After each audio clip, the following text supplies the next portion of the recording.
DElEd द्वितीय semester की परीक्षाओं की तैयारी में लगे हुए आप सभी प्रशिक्षुओं का मैं राहुल सर स्वागत करता हूं अपने YouTube चैनल पर।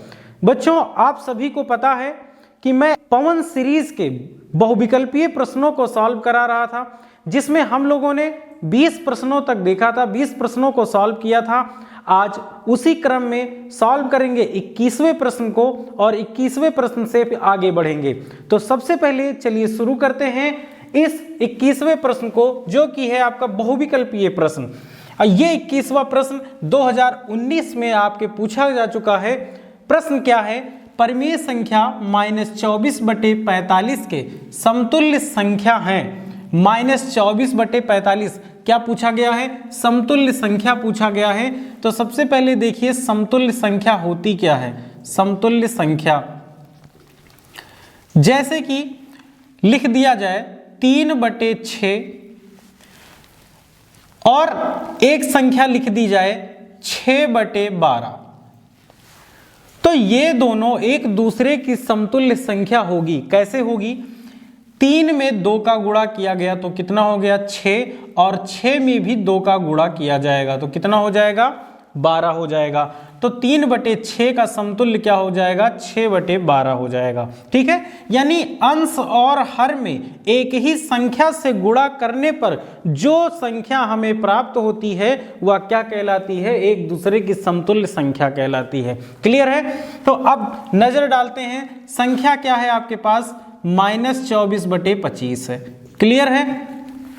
अब इसको देखिए, इसको सॉल्व करके निम्न में से कौन सी संख्या प्राप्त हो सकती है? देखो, अगर इसमें देखा जाए, इसको कट करते हैं तो ऐसी कौन सी संख्या है जो दोनों को काट देगी? सबसे पहले तो आप इस पे ध्यान दीजिए कि कौन सी ऐसी संख्या है जो दोनों को कट कर देगी। देखिए, क्या 2 से कट जाएगा? 2 से 24 तो कट जाएगा, लेकिन 25 नहीं कटेगा क्योंकि इसका इकाई अंक है, विषम संख्या है। 3 से प्रयास करिए तो 3 8 24 और यहाँ पे 45 है, 25 नहीं है, यहाँ पे 45 है। अब ध्यान दीजिए, 45 तो यहाँ पे 15 तो यहाँ 45, यानी कितना आ गया? 8/15 आ गया। कितना? 8/15। माइनस लगा है तो यहाँ पे माइनस लगा देंगे। आपके ऑप्शन में कहीं दिख रहा है, दूसरा ऑप्शन आपका सही हो जाएगा। ऑप्शन बा बिल्कुल करेक्ट आंसर हो जाएगा। ठीक है, तो इस प्रकार ये रहा आपका समतुल्य संख्या। मूव करते हैं क्वेश्चन नंबर 22 पर, 22 पर। क्या है संख्या? इसमें पूछा गया है x/4 + 10 = -4। 22 नंबर है, x/4 + 10 = -4 में x का मान ज्ञात करना है। यानी ये जो x है इसका मान ज्ञात करना है। कैसे करेंगे?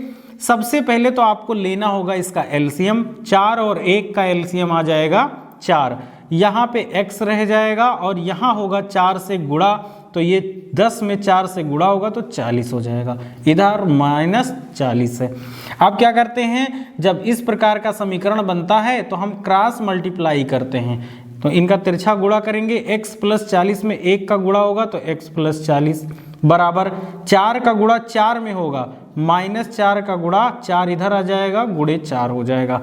x + 40 और ये बराबर हो जाएगा -16। x को पक्षांतर कर लीजिए, 40 उधर जाएगा तो ये भी माइनस में हो जाएगा, -40। तो x का जो मान आएगा ये आ जाएगा -56। क्या -56 आपके ऑप्शन में है? बिल्कुल है। ऑप्शन पहला, ऑप्शन आ करेक्ट हो जाएगा। इस प्रकार ये आपका 22 नंबर प्रश्न कंप्लीट हुआ। आइए देखते हैं प्रश्न संख्या 23। इस प्रश्न में क्या कहा गया है? एक वर्ग जिसकी भुजा 1.6 मीटर है। एक वर्ग बना लीजिए, तो ये हो गया आपका वर्ग। अब इसमें ध्यान दीजिए, क्या कहा गया है? एक वर्ग जिसकी भुजा 1.6 मीटर है। तो मान लीजिए ये भुजा 1.6 मीटर है। अगर वर्ग की एक भुजा दी गई है तो हम चारों पता कर सकते हैं। कैसे? आप सभी ने पढ़ा होगा कि वर्ग की सभी भुजाएं क्या होती हैं? बराबर।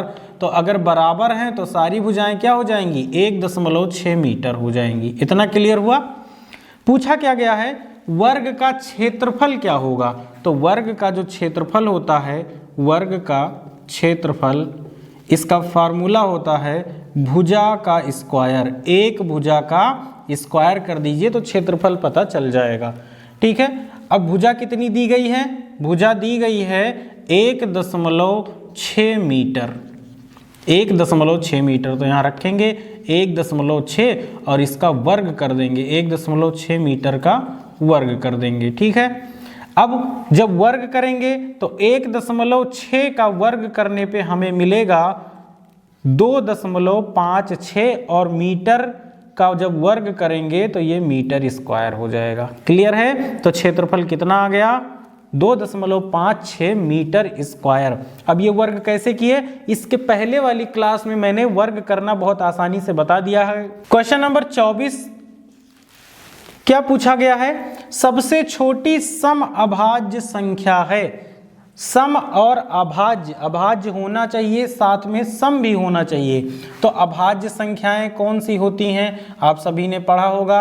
अभाज्य संख्याएं ऐसी संख्या जो एक से विभाजित हों और स्वयं से विभाजित हों, एक से विभाजित हों और स्वयं से विभाजित हों, इसके अलावा और किसी से ना कटे, वे सभी संख्याएं क्या कहलाएंगी? अभाज्य संख्याएं कहलाएंगी। उदाहरण के तौर पे अगर देखा जाए तो 5 को 1 कट कर देगा और 5 स्वयं कट कर देगा। इसके अलावा कोई ऐसी संख्या नहीं है जो 5 को कट कर दे, तो हम कहेंगे कि 5 एक अभाज्य संख्या है।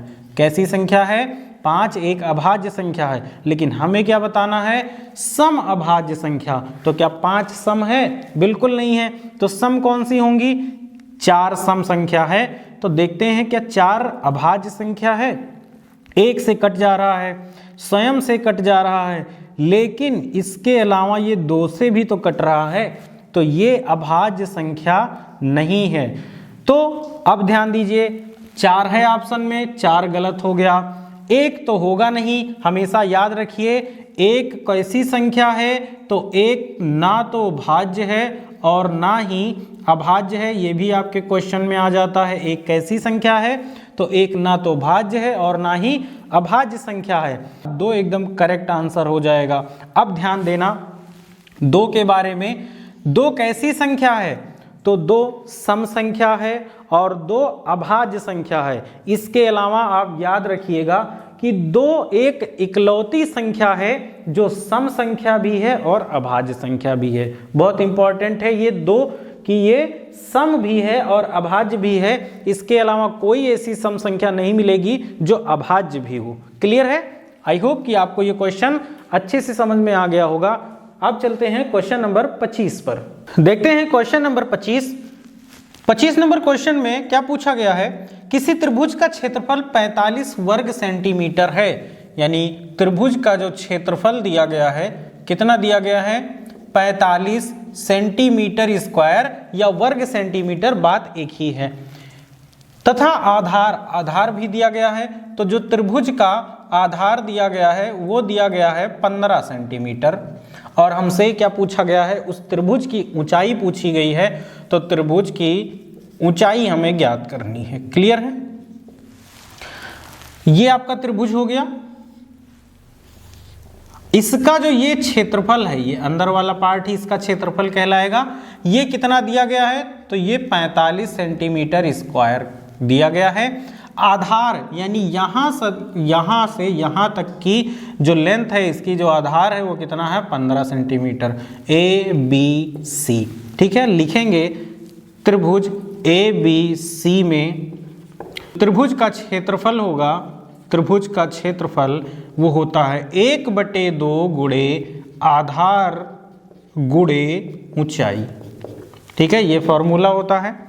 तो त्रिभुज का क्षेत्रफल तो हमें दिया गया है कितना? 45 सेंटीमीटर स्क्वायर, 1/2, और आधार कितना दिया गया है? तो आधार भी क्वेश्चन में हमें 15 सेंटीमीटर दिया गया है। ऊंचाई मान लीजिए h आपको फाइंड करना है। यहाँ से h की वैल्यू निकालनी है, सबको पक्षांतर कर दीजिए। 45 में 2 का गुणा होगा 90 हो जाएगा सेंटीमीटर स्क्वायर। अब 15 जब यहाँ आएगा तो मल्टीप्लाई है, इधर आएगा डिवाइड में हो जाएगा 15 सेंटीमीटर। तो h हमें फाइंड करना था। 15 कितनी बार जाएगा? 6 बार। 1 सेंटीमीटर यहाँ है, ये कट जाएगा, क्या बचा? 6 सेंटीमीटर, जो h की वैल्यू आ गई 6 सेंटीमीटर आ गई। ठीक है, अब आपके ऑप्शन में कहाँ है 6 सेंटीमीटर, ऑप्शन 4 यानी द एकदम करेक्ट आंसर हो जाएगा। इस तरह आप कब सॉल्व करेंगे, जब ये अति लघु उत्तरीय में पूछा जाए, यानी 1 नंबर का पूछा जाए, तब इस प्रकार आपका उत्तर होना चाहिए। अभी ऑब्जेक्टिव में पूछा गया है तो आप ऐसे फार्मूला लगाइए और आंसर दे दीजिए, टिक करिए, आगे बढ़िए। तो 25 नंबर क्वेश्चन कंप्लीट हुआ। मूव करते हैं क्वेश्चन नंबर 26 पर। अब जो प्रश्न संख्या 26 है आपका, दो असमान परमेय संख्याओं के बीच परमेय संख्याएं होती हैं कितनी, 10, 1, अनंत या फिर 2। पहले वाले वीडियो में इस प्रकार का एक क्वेश्चन मैंने सॉल्व करा दिया है और इसका आंसर क्या होगा, तो दो असमान कोई परमेय संख्या है, उन दोनों के बीच में हमें अगर परमेय संख्याएं निकालनी हो तो कितनी होंगी, ये अनंत होती हैं। कितनी, अनंत होती हैं। निकालने का तरीका भी मैंने बताया है। ठीक है, तो इसमें इसका ऑप्शन हो जाएगा ऑप्शन सा, एकदम करेक्ट आंसर हो जाएगा। उसके बाद क्वेश्चन है क्वेश्चन नंबर 27, निम्नांकित कथनों में सत्य कथन है। कथन पढ़िए और इसको जो सही लगे आपको उसको टिक करिए, वही सही उत्तर होगा। पहला क्या है, एक धनात्मक पूर्णांक अपने योगात्मक प्रतिलोम से बड़ा होता है। धनात्मक पूर्णांक ले लीजिए, मान लीजिए कोई 5 है, ये धनात्मक है, पूर्णांक है, अपने योगात्मक प्रतिलोम से बड़ा होता है। अच्छा, योगात्मक प्रतिलोम क्या होता है, जोड़ने पे 0 आना चाहिए। कितना, 0 आना चाहिए। तो देखो योगात्मक प्रतिलोम इसका क्या होगा, -5 होगा, तभी तो 0 आएगा। तो क्या 5 -5 से बड़ा है, क्या 5 -5 से बड़ा है, तो बिल्कुल बड़ा है, यानी कि ऑप्शन ए हमारा सही जा रहा है। एक बार फिर से पढ़ते हैं, एक धनात्मक पूर्णांक अपने योगात्मक प्रतिलोम, इसका योगात्मक प्रतिलोम यही होगा, अपने योगात्मक प्रतिलोम से बड़ा होता है, तो बिल्कुल बड़ा होता है। ऑप्शन ए एकदम करेक्ट हो जाएगा, ऑप्शन ए एकदम सही आंसर होगा। चलिए दूसरा भी देख लेते हैं, एक ऋणात्मक पूर्णांक। अब ऋणात्मक पूर्णांक ले लेते हैं, मान लीजिए -6 ले लिए, अपने योगात्मक प्रतिलोम से बड़ा होता है, अपने योगात्मक प्रतिलोम। अब इसमें क्या हम जोड़ें कि 0 हो जाए, तो इसमें भी क्या जोड़ेंगे, +6। अब क्वेश्चन पढ़िएगा ध्यान से, यहाँ ये दोनों अपोजिट हो गया है। एक ऋणात्मक पूर्णांक, तो एक ऋणात्मक पूर्णांक अपने योगात्मक प्रतिलोम से बड़ा होता है, अपने योगात्मक प्रतिलोम से बड़ा होता है। बताओ क्या 6 से -6 बड़ा है, नहीं बड़ा है ना, तो ये तो बिल्कुल गलत हो गया कथन आपका। सा देखिए, शून्य एक पूर्णांक नहीं है, क्यों भैया नहीं है, शून्य तो पूर्णांक है, तभी तो 1, 2, 3, 4 ऐसे अनंत इधर जाता है, और -1, -2, -3 इन सभी को ही तो हम पूर्णांक कहते हैं, तो बिल्कुल पूर्णांक है शून्य। तो ये भी इसमें नहीं लगा है, ये भी गलत हो जाएगा। और एक ऑप्शन दा दिया गया है कि -17 बड़ा है 5 से।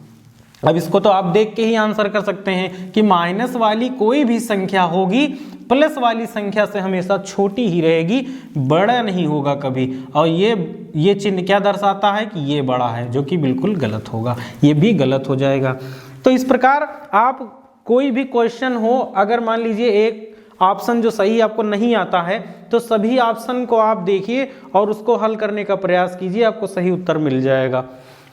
27 नंबर क्वेश्चन यही कंप्लीट होता है। अब मूव करेंगे हम क्वेश्चन नंबर 28 पर। प्रश्न संख्या 28 देखते हैं। 28 नंबर प्रश्न में पूछा गया है 21 की अनुवर्ती संख्या। तो अनुवर्ती संख्या क्या होती है, अनुवर्ती या फिर इसको उत्तरवर्ती भी बोलते हैं, उत्तरवर्ती। ठीक है, उत्तर का मतलब बाद, वर्ती मतलब जो बाद में आने वाली संख्या। जैसे कि हमने लिख दिया 1, इसके बाद कौन सी संख्या आई, 2, फिर कौन सी संख्या आई, 3, फिर कौन सी संख्या, 4। यानी कि 1 में जब 1 प्लस हुआ तो 2, 2 में जब 1 प्लस हुआ तो 3, 3 में जब 1 जुड़ा तो 4। किसी भी संख्या में अगर हम 1 जोड़ दें तो आने वाली संख्या इस संख्या की क्या कहलाएगी, अनुवर्ती या फिर उत्तरवर्ती संख्या कहलाएगी।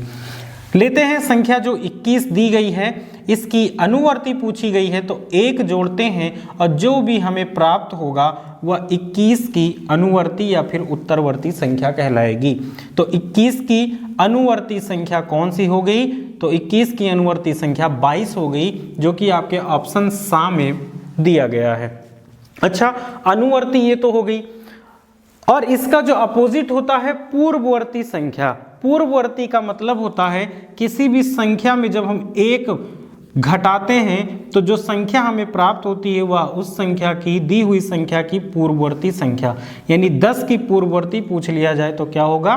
9 होगा। आई होप कि ये समझ में आ गया होगा आपको। अब चलते हैं क्वेश्चन नंबर 29 पर। क्वेश्चन नंबर 29 में क्या पूछा गया है?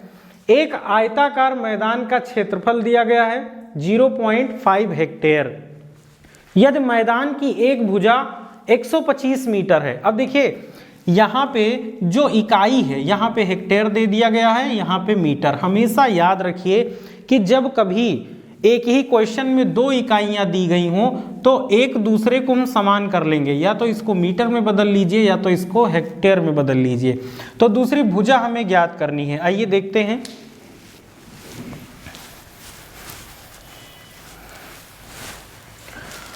उनतीस नंबर क्वेश्चन है। सबसे पहले बात की गई है एक आयत की।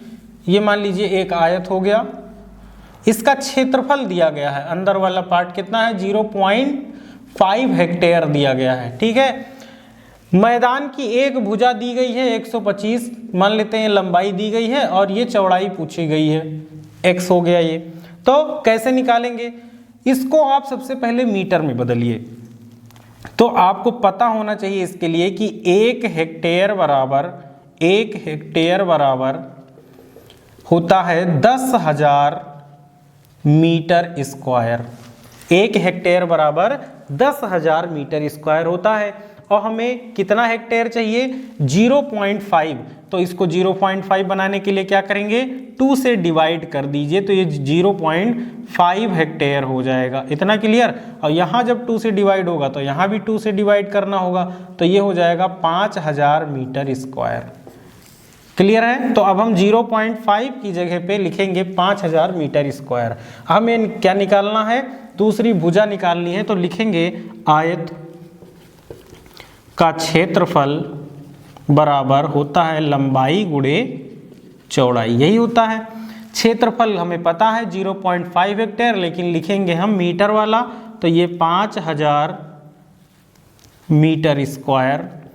लंबाई मान लीजिए 125 मीटर है और चौड़ाई x ज्ञात करना है। ठीक है, यहाँ से x निकालेंगे, 125 यहाँ पे बटे में आ जाएगा, तो 5,000 बटे 125, यहाँ मीटर स्क्वायर है, यहाँ मीटर है, यहाँ x। मीटर स्क्वायर से 1 मीटर कट गया, इसको डिवाइड कर लीजिए, तो हमारा जो उत्तर होगा वो आ जाएगा 40 मीटर।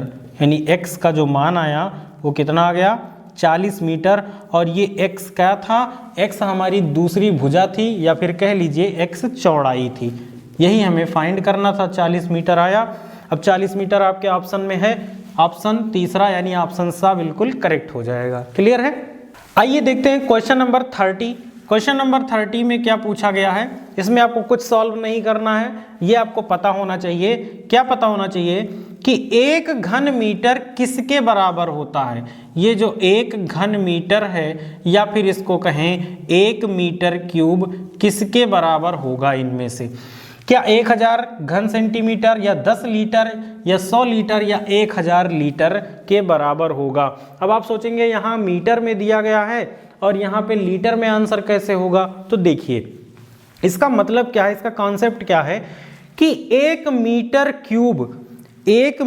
क्यूब का आयतन का कोई एक बर्तन ले लीजिए, कोई एक जार ले लीजिए, तो उसमें कितना लिक्विड आ सकता है? जैसे आपने देखा पानी वाला टैंक देखा, सिंटेक्स जो होता है वो 1 मीटर क्यूब यानी 1 मीटर ऊंचाई हो, 1 मीटर उसकी चौड़ाई हो, ऊंचाई, चौड़ाई और लंबाई यानी 1-1 मीटर तीनों होना चाहिए। तो उसमें कितना लीटर पानी आ जाएगा? तो उसमें 1000 लीटर पानी आ जाएगा। ये आप हमेशा ध्यान रखिए। इसीलिए कहते हैं कि 1 घन मीटर बराबर 1000 लीटर। समझ में आ गया होगा आपको।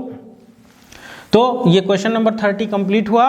अब देखिए क्वेश्चन नंबर 31, पूर्ण संख्याओं में योग का तत्समक अवयव होता है। अभी मैंने आपको बताया जो योग का तत्समक अवयव होता है वो क्या होता है, 0 होता है। क्या होता है, 0। पूर्ण संख्याओं में योग का तत्समक अवयव हमेशा 0 होगा। ठीक है, तो ये ऑप्शन आ एकदम करेक्ट हो जाएगा। अगला है 32 नंबर क्वेश्चन। क्या पूछा गया है कि 56, 70 और 84 का लघुत्तम समापवर्त ज्ञात करना है। 56, 70 और 84 का एलसीएम निकालना है। भाग विधि से निकालिए, सबसे आसान होगा। तो 2 से भाग करिए, कितना आ जाएगा, ये आ जाएगा 28, ये आ जाएगा 35 और इसको जब भाग करेंगे तो 42 आ जाएगा। फिर से 2 से भाग करिए, 14, 35 नहीं कटेगा, एज इट इज लिख देंगे, ये आ जाएगा 21। अभी भी 2 से कट रहा है तो 7 बार इसको काटेंगे, ये नहीं कटेगा, उतार दीजिए। अब 2 से नहीं कट रहा है तो हम 3 से प्रयास करेंगे, 7 नहीं कटेगा, 35 भी नहीं कटेगा, ये 21 7 से कट जाएगा। अब किससे काटें, तो 7 से काटिए, 7 एकम 7, 7 पचे 35, 7 एकम 7, फिर 5 से काट दीजिए, 5 से भी कट गया पूरी तरह से। तो जो हमारा एलसीएम आया वो क्या आया, 2 गुणे 2 गुणे 2 गुणे 3 गुणे 7 गुणे 5। 2 दूनी 4, 4 दूनी 8, 8 पंचे 40 और 40 त्याई 120, 120 सत्ते 120 सत्ते 840 आएगा। 840 आपके ऑप्शन नंबर सा में है, तो ऑप्शन नंबर सा बिल्कुल करेक्ट आंसर हो जाएगा। ठीक है, इस प्रकार ये बहुत ही आसान है। एलसीएम एचसीएफ तो आप सीख ही चुके होंगे। इसको और भी विधि से सॉल्व किया जा सकता है, अभाज्य गुणनखंड करके। आप दोनों विधि से सॉल्व करना आपको आना चाहिए। ठीक है, तो ये क्वेश्चन नंबर 32 कंप्लीट हुआ। अब मूव करते हैं क्वेश्चन नंबर 33 पर। आइए देखते हैं क्वेश्चन नंबर 33 में क्या पूछा गया है। इसमें है 2.8x बराबर है 5.4 प्लस x के। तो हमें क्या फाइंड करना होगा, हमें इसका हल निकालना है, यानी x का मान निकालना है। तो x का मान कैसे निकालेंगे, देखिए आप सबसे पहले इसको ये तो पक्षांतर कर लीजिए या फिर इस दशमलव हटा दीजिए। तो दशमलव हटाएंगे बटे में 10, यहाँ भी दशमलव हटाएंगे बटे में 10 आ जाएगा। इसको और कट कर लीजिए, थोड़ा और सरल कर लीजिए। तो इसको जब कट करेंगे तो ये ऊपर आ जाएगा, इसको काटिए तो ये हो जाएगा 14 बटे 5 x। इसको जब काटेंगे तो ये किससे कटेगा, ये हो जाएगा 2 दूनी 4, 2 सत्ते 14 और 2 पंचे 10, यानी 27 बटे 5 हो गया प्लस x। ठीक है, x वाला एक तरफ रख लीजिए, तो x को इधर ले आइए, 14 बटे 5x और ये आएगा इधर माइनस का x, इधर हो जाएगा 27 बटे 5। एलसीएम लेंगे तो क्या होगा, 5 का यहाँ गुणा हो जाएगा, 14x माइनस 5x बटे में 5, 27 बटे 5। देखिए ध्यान रखिए, जब हर समान हो तो ये क्या होती हैं, कट जाती हैं। देखिए इधर हर वाली संख्या, इधर हर वाली संख्या एक समान है, ये कट जाएगी। इसमें से घटा दीजिए तो ये 9x आ जाएगा बराबर 27। तो 9 त्रिक 27, यानी x का जो मान आ गया कितना आ गया, 3 आ गया। तो 3 आ गया, 3 ऑप्शन में होगा, ऑप्शन नंबर सा बिल्कुल करेक्ट हो जाएगा। ठीक है, इस प्रकार ये क्वेश्चन नंबर 33 कंप्लीट हुआ। अब मूव करेंगे क्वेश्चन नंबर 34 पर। देखिए 34 नंबर क्वेश्चन क्या है, यदि किसी समबाहु त्रिभुज का क्षेत्रफल 400√3 वर्ग सेंटीमीटर हो तो उस त्रिभुज का परिमाप ज्ञात कीजिए। समबाहु त्रिभुज, ऐसा त्रिभुज जिसकी तीनों भुजाएं समान हो तो वे समबाहु त्रिभुज कहलाती हैं। और इस समबाहु त्रिभुज का जो क्षेत्रफल निकालने का फॉर्मूला होता है, समबाहु त्रिभुज का क्षेत्रफल ये होता है √3/4 गुणे में एक भुजा का स्क्वायर। और हमें क्या पता है, इसमें क्षेत्रफल दिया गया है। क्षेत्रफल कितना दिया गया है, 400√3 दिया गया है। और क्या पूछा गया है, परिमाप पूछा गया है। तो हमें सबसे पहले परिमाप निकालने के लिए भुजा पता होना चाहिए। तो यहाँ क्या निकालेंगे, सबसे पहले भुजा निकालेंगे, उसके बाद जब भुजा निकल जाएगा तब परिमाप फाइंड करेंगे, क्योंकि परिमाप निकालने के लिए जो फार्मूला होता है वो क्या होता है, 3 गुणे भुजा। अब देखिए समबाहु त्रिभुज का क्षेत्रफल दिया है तो 400√3 दिया है, यहाँ पे रख देंगे, और यहाँ √3/4 है, यहाँ भुजा स्क्वायर है तो भुजा स्क्वायर ऐसे ही लिखा रहने दीजिए। यहाँ से √3 कैंसिल हो जाएगा और 4 का गुणा होगा 400 में, तो 4 गुणे 400 कर दीजिए। और यहाँ भुजा है, अब ध्यान दीजिए जब भुजा है स्क्वायर लगा है, स्क्वायर हटेगा तो इधर क्या आ जाएगा, अंडर रूट आ जाएगा। अब अंडर रूट ये सॉल्व करने के लिए क्या करते हैं, यहाँ पे हम पेयर बनाते हैं, जैसे 4 का जो पेयर बनेगा 2 गुणे 2। अब 400 को क्या लिखें, तो 10 गुणे 10 कितना हो गया, 100, और 4 का इसमें गुणा होगा यानी 2 गुणे 2। कितने लोगों को ये नहीं समझ में आया होगा, तो तोड़ना आपको आना चाहिए। 400 को तोड़े हैं किसमें, 10 × 100, 100 दूना 200 और 200 दूना 400। क्लियर है। अब यहाँ जोड़ा बनाइए, इसका बन गया, इसका बन गया, इसका बन गया, यानी एक बार 2 बाहर आ गया, एक बार 10 बाहर आ गया और दोबारा 2 बाहर आ गया। तो यहाँ से आपको ये मिलेगा कि जो इसकी भुजा है 2 दूनी 4 और 4 40, 40 भुजा कितनी है, 40 सेंटीमीटर इसकी भुजा है। तो हमें भुजा मिल गई कितनी, 40 सेंटीमीटर। अब जो परिमाप निकालना होता है समबाहु त्रिभुज का परिमाप, तो यहाँ पे समबाहु त्रिभुज का परिमाप, इसका फार्मूला होता है 3 गुणे भुजा, 3 गुणे भुजा। तो 3 और गुणे भुजा, भुजा है कितनी, अभी निकाले हैं 40 सेंटीमीटर, तो 4 × 12 यानी 120 सेंटीमीटर इसका परिमाप आ गया। 120 सेंटीमीटर आपके ऑप्शन में होगा, कहाँ है, बा ऑप्शन बिल्कुल करेक्ट हो जाएगा, second number option correct answer होगा। तो इस प्रकार ये 34 क्वेश्चन कंप्लीट हुआ। अब मूव करते हैं क्वेश्चन नंबर 35 पर। आइए बच्चों देखते हैं प्रश्न संख्या 35। 35 नंबर प्रश्न में क्या पूछा गया है, क्या कहा जा रहा है, तो x² - 2xy, x² - 2xy + 9y का स्क्वायर है, और x² - +2xy - 8y² का योगफल। जब दो संख्याओं का योगफल पूछे तो उनको क्या करना है, दोनों के बीच में आप प्लस का साइन लगा दीजिए। अब जब घटाव पूछे, जब उसको घटाने के लिए कहे तो आप हमेशा घटाव के बाद जो संख्याएं लिखी जाएंगी उनको ब्रैकेट में रखेंगे, ये हमेशा आप ध्यान रखेंगे, ठीक है। अब क्या करेंगे, जो सजातीय पद है उसको एक साथ लिख दीजिए। तो सजातीय कौन से हैं, देखिए x² है, यहाँ भी x², तो एक साथ लिखने पे क्या मिलेगा, x² + x²। उसके बाद यहाँ पे -2xy है, यहाँ +2xy है, इन दोनों को एक साथ लिख दीजिए। +9y² है और माइनस का 8y² है, लिख दिया। ये दोनों कैसे हैं, सजातीय हैं, चिन्ह कौन सा है, समान है, जुड़ जाएंगे तो ये 2x² हो गया। देखिए ये वही संख्या है दोनों, एक प्लस का दूसरा माइनस का, तो कट जाएगा। 9y² में से 8y² घट जाएगा तो कितना बचेगा, 1y² यानी y²। बस यही आपका आंसर हो जाएगा, 2x² + y², जो कि आपके ऑप्शन नंबर बी में है, बा में है, बिल्कुल करेक्ट हो जाएगा। अब देखते हैं प्रश्न संख्या 36। 36 नंबर प्रश्न में क्या पूछा गया है, 10, 65 और 91 का एलसीएम निकालना है। अभी पहले वाले क्वेश्चन में एलसीएम फाइंड कर चुके हैं, इसीलिए हम इसको सॉल्व नहीं करेंगे। आप लोग खुद से सॉल्व करिए और इनमें में से जो भी आंसर सही हो उसको कमेंट बॉक्स में बताइए, ठीक है। अब देखते हैं क्वेश्चन नंबर 37, प्रश्न संख्या 37 क्या है, दो असमान परिमेय संख्याओं के बीच परिमेय संख्या।